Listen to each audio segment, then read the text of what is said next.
Hello दोस्तों। स्वागत है आप सभी का मेरे यूट्यूब चैनल जनरल स्टडीज में। दोस्तों, जो करंट अफेयर्स मेरे द्वारा रात्रि में 8 बजे आपको उपलब्ध कराया जा रहा था, वो क्लास आपको सुबह 8 बजे, प्रातः 8 बजे उपलब्ध कराई जाएगी, क्योंकि शाम को 9 बजे भी क्लास देनी है। तो 8 बजे का जो समय है उसको परिवर्तित करते हुए सुबह प्रातः 8 बजे आप लोगों को प्रतिदिन करंट अफेयर्स उपलब्ध कराया जाएगा। ठीक है, तो आज से हम प्रातः 8 बजे क्लास शुरू कर रहे हैं। तो आप लोग प्रतिदिन प्रातः 8 बजे जुड़िए। शुरू करते हैं, देखो क्लास को। उत्तर प्रदेश जमींदारी और भूमि व्यवस्था अधिनियम कब पारित किया गया था? ठीक है, कब पारित हुआ था? 1950 में। ये करंट का मुद्दा क्यों बना है? आजकल आप लोग देख रहे हैं उत्तराखंड में भू कानून के लिए बहुत ज्यादा आंदोलन वगैरह भी हुआ था बीच में। ठीक है, मतलब लगातार चर्चाएं चल रही हैं, लगातार इसके लिए आवाजें उठ रही हैं। ये है क्या आखिर? मतलब भू कानून क्यों परिवर्तित करना है? बात क्या है, जो उत्तर प्रदेश जमींदारी और भूमि व्यवस्था अधिनियम है, इसकी धारा 150 में, धारा 150, ठीक है, सेक्शन 150 में इसके 2004 में उत्तराखंड सरकार ने एक संशोधन करते हुए, उत्तरांचल संशोधन संशोधन करते हुए, ठीक है, ऐसी व्यवस्था दी थी कि जो 12 सितंबर 2003, ये डेट ध्यान रखिएगा, ठीक है, 12 सितंबर 2003 से पूर्व अचल संपत्ति के धारक नहीं है उत्तराखंड में। मतलब 12 सितंबर 2003 से पहले जो उत्तराखंड में अचल संपत्ति जिनकी नहीं है, मतलब जिनकी यहाँ पर जमीन नहीं है, यदि वो उत्तराखंड में आते हैं और यहाँ पर कृषि और उद्यान के लिए भूमि लेते हैं, तो उन्हें जिलाधिकारी की अनुमति से ही भूमि उपलब्ध कराई जा सकती है। ठीक है, ये उसमें संशोधन किया गया था। तो कब किया गया था? 12 सितंबर 2003 को। क्या संशोधन था? कि जो भी इस तिथि से पूर्व उत्तराखंड में किसी जमीन के धारक नहीं है, अचल संपत्ति के धारक नहीं है, उन्हें कृषि और उद्यान के लिए डीएम की अनुमति से, प्रत्येक जिले में डीएम की अनुमति से भूमि क्रय करने की अनुमति दी जा सकती है। तो हाल ही में सरकार ने इस पर रोक लगा दी है, और सरकार ने बोला है कि जो भू कानून है उसके लिए भी प्रारूप समिति गठित की गई है। किसकी अध्यक्षता में? राधा रतूड़ी। ठीक है, राधा रतूड़ी की अध्यक्षता में एक प्रारूप समिति बनाई गई है, जो कि अपनी रिपोर्ट सौंपेगी। ठीक है, कुल 5 सदस्यीय टीम बनी है, अपनी रिपोर्ट सौंपेगी। उसके पश्चात जो नया भू कानून आएगा, उसके आधार पर ही अब भूमि जो क्रय विक्रय है उसका कार्य किया जाएगा। मतलब जो राज्य से बाहर के स्थायी अस्थायी लोग हैं, ठीक है, तो राज्य से बाहर के जो लोग हैं उनके लिए 12 सितंबर 2003 से पूर्व, राज्य से बाहर के ऐसे लोग जो 12 सितंबर 2003 से पूर्व उत्तराखंड में अचल संपत्ति के धारक नहीं थे, उन्हें जिलाधिकारी की अनुमति से भूमि क्रय करने की अनुमति दी गई थी। जो राज्य से बाहर हैं उनके लिए, ठीक है, राज्य के लोगों के लिए नहीं था, ये राज्य से बाहर के लोगों के लिए। तो इसी बात का आजकल विरोध भी हो रहा है कि राज्य के बाहर के लोग यहाँ पर आ रहे हैं, भूमि खरीद रहे हैं, ठीक है, निर्माण कर रहे हैं। तो यही तो विरोध हो रहा था। तो ध्यान रखिएगा, उत्तर प्रदेश जमींदारी और भूमि व्यवस्था अधिनियम कब का है? 1950 का है। 2004 में इसकी धारा 150 में उत्तराखंड सरकार ने संशोधन किया था, और संशोधन के अनुसार 12 सितंबर 2003 एक डेट रखी गई थी, जो उससे पूर्व अचल संपत्ति के धारक नहीं है, राज्य के बाहर के लोग यहाँ पर आके जिलाधिकारी की अनुमति से भूमि ले सकते थे। ठीक है, तो आज हाल ही में इसको रद्द कर दिया है, इस पर रोक लगा दी है, और कानून का प्रारूप तय करने के लिए प्रारूप समिति का गठन किया गया राधा रतूड़ी की अध्यक्षता में। तो ये आपका क्लियर हो गया। अगला देखो, 2 जनवरी को किस जिले में मातृशक्ति उत्सव का आयोजन किया जाएगा? तो मातृशक्ति उत्सव के रूप में मनाया जा रहा है कौन सा? चेली ब्वारियों कौथिग। ठीक है, चेली ब्वारियों कौथिग। चेली मतलब होता है लड़की, ठीक है, ब्वारियों मतलब होता है बहू। कुमाऊनी शब्द है दोनों, चेली ब्वारियों कौथिग। ठीक है, कौथिग। ये कहाँ पर आयोजित हो रहा है? 2 तारीख को ये हो रहा है बागेश्वर में। कहाँ पर हो रहा है? बागेश्वर में। चेली बारियों कौथिग कहाँ पर हो रहा है? बागेश्वर में। किस रूप में ये आयोजित किया जा रहा है? मातृशक्ति उत्सव के रूप में आयोजित हो रहा है बागेश्वर के कफ कोट में। ठीक है, इसका उद्देश्य क्या है? जो विभिन्न क्षेत्रों में इसमें काम कर रही हैं, एक तो मातृशक्ति को बढ़ावा देना, और साथ ही जो विभिन्न क्षेत्रों में काम कर रही हैं महिलाएं, उन्हें जो उत्कृष्ट कार्य कर रही हैं उन्हें इस उत्सव में सम्मानित भी किया जाएगा। ठीक है, तो ध्यान रखिएगा, मातृशक्ति उत्सव कहाँ पर? बागेश्वर में। चेली बुआरियों कौथिग को मातृशक्ति उत्सव के रूप में मनाया जा रहा है।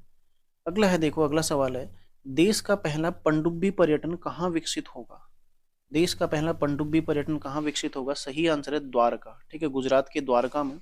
मान्यता है कि गुजरात के जो द्वारका में, यहाँ पर मतलब जो श्री कृष्ण की वास्तविक द्वारका है वो पानी के अंदर समुद्र में है। ठीक है, तो उसके उसको पर्यटन के रूप में, पनडुब्बी पर्यटन के रूप में वहां पर विकसित किया गया है। तो ध्यान रखिएगा, देश का पहला पनडुब्बी पर्यटन कहाँ पर बन रहा है? द्वारका में बन रहा है। अगला सवाल है, 16वें वित्त आयोग के अध्यक्ष कौन बनाए गए हैं? तो 16वें वित्त आयोग के अध्यक्ष कौन बनाए गए हैं? सही आंसर हो जाएगा डॉक्टर अरविंद पनगरिया। ठीक है, डॉक्टर अरविंद पनगरिया, जो कि जो 16वां वित्त आयोग है 2026 27 से लेकर 2030 31 की अवधि के लिए नियुक्त किया गया। ठीक है, 26 27 से 30 31 की अवधि के लिए 16वां वित्त आयोग है, जो कि इस अवधि के लिए केंद्र और राज्यों के मध्य राजस्व बंटवारे के संबंध में अपनी रिपोर्ट पेश करेगा। तो जब रिपोर्ट पेश करेगा उसके अकॉर्डिंग ही केंद्र और राज्यों के मध्य जो राजस्व है उसका बंटवारा होता है। तो जब रिपोर्ट पेश करेगा, तो रिपोर्ट कब पेश करेगा? ये 31 अक्टूबर 2025 को, 2025 में रिपोर्ट पेश करेगा, तभी वो 2026 से लागू होंगी। ठीक है, तो ध्यान रखिएगा, अप्रैल 2026 से, यानी कि वित्तीय वर्ष 2026-27 से लेकर वित्तीय वर्ष 2030-31 तक इसका कार्यकाल रहेगा। तो 16वें वित्त आयोग के अध्यक्ष कौन बनाए गए हैं? अरविंद पनगरिया, जो कि 31 अक्टूबर 2025 को रिपोर्ट सौंपेंगे, और ये 2026-27 वित्तीय वर्ष से 2030-31 वित्तीय वर्ष तक लागू रहने वाला है। तो अरविंद पनगरिया देखो नीति आयोग के पहले उपाध्यक्ष भी थे, ये भी आपने ध्यान रखना है। और वर्तमान में जो 15वां वित्त आयोग चल रहा है, इसके अध्यक्ष कौन है? नंद किशोर सिंह। ठीक है, 15वां वित्त आयोग के अध्यक्ष कौन है? नंद किशोर सिंह है। यदि चर्चा करें वित्त आयोग की, तो अनुच्छेद 280 के तहत राष्ट्रपति के द्वारा वित्त आयोग की नियुक्ति की जाती है। ठीक है, 280 के तहत नियुक्ति मतलब गठन किया जाता है वित्त आयोग का, और 280(1) इस अनुच्छेद के तहत जो वित्त आयोग का अध्यक्ष है, इसकी नियुक्ति कौन करते हैं? राष्ट्रपति करते हैं। तो यहाँ तक आपने ध्यान रखना है। यदि चर्चा करें, देखो इनके साथ ही सचिव का नाम भी आप लोग ध्यान रखिएगा। सचिव कौन है? ऋत्विक रंजनम पांडे, ऋत्विक रंजनम पांडे। ठीक है, लिख लीजिएगा आप लोग, ऋत्विक रंजनम पांडे, ये कौन है? इसके सचिव हैं। तो अध्यक्ष कौन हो जाएंगे 16वें वित्त आयोग के? अरविंद पनगरिया। और सचिव कौन हो जाएंगे? ऋत्विक रंजनम पांडे। तो एक बार यूके पीएससी ने ये डेट पूछी है हाल के पेपरों में कि 15वें वित्त आयोग ने अपनी रिपोर्ट कब सौंपी थी। तो ऐसे देखो 16वें वित्त आयोग की रिपोर्ट कब आएगी, डेट ध्यान रखिएगा, महत्वपूर्ण हो सकती है। 31 अक्टूबर 2025 को ये रिपोर्ट आएगी। ठीक है, और इसके आधार पर ही 2026 से 31 की अवधि के लिए इसको लागू किया जाएगा।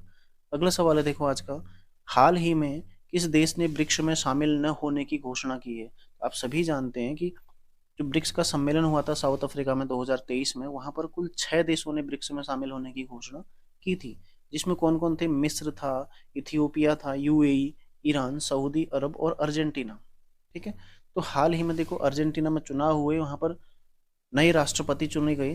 तो नए राष्ट्रपति कौन चुने गए? जेबियर माइनी। तो नाम लिख लो इनका, ये अति महत्वपूर्ण हो गया। अब राष्ट्रपति जैसे मालदीव के राष्ट्रपति पूछे गए थे, ठीक है, तो क्योंकि वो भारत विरोधी थे। यहाँ पर भी देखो अर्जेंटीना के नए राष्ट्रपति कौन बने? जेवियर माइनी। तो इन्होंने भी ब्रिक्स में शामिल न होने की घोषणा की है।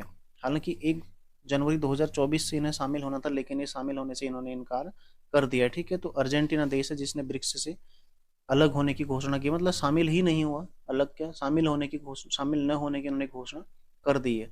तो 5 पहले से थे, 5 नए देश, तो कुल 10 देश उसमें अब रह जाएंगे। ठीक है, तो जो अर्जेंटीना था ये बाहर हो जाएगा। आप सभी जानते हैं जो ब्रिक्स की संकल्पना है वो जिम ओ निल ने दी थी, और 2010 में इसमें साउथ अफ्रीका जुड़ा था। ठीक है, और वर्ष 2023 में जो इसका 15वां सम्मेलन हुआ था वो साउथ अफ्रीका में हुआ था। अगला देखो, हाल ही में महर्षि वाल्मीकि अंतर्राष्ट्रीय हवाई अड्डे का शुभारंभ कहाँ किया गया है? तो महर्षि वाल्मीकि अंतर्राष्ट्रीय हवाई अड्डे का शुभारंभ ये किया गया उत्तर प्रदेश के अयोध्या में। ठीक है, उत्तर प्रदेश के अयोध्या में। अयोध्या इंपॉर्टेंट सवाल है, लिख लीजिएगा आप लोग। ठीक है, पेपर में आएगा पक्का। कहाँ पर किया गया अंतर्राष्ट्रीय, जो महर्षि वाल्मीकि अंतर्राष्ट्रीय हवाई अड्डे का शुभारंभ है, कहाँ पर किया गया? उत्तर प्रदेश के अयोध्या में। ठीक है, तो देखो एक बार इसको पुनः रिवीजन करते हैं। महर्षि वाल्मीकि अंतर्राष्ट्रीय हवाई अड्डा यूपी के जो अयोध्या में है। ठीक है, हाल ही में किस देश ने ब्रिक्स में शामिल न होने की घोषणा की है? अर्जेंटीना ने की है।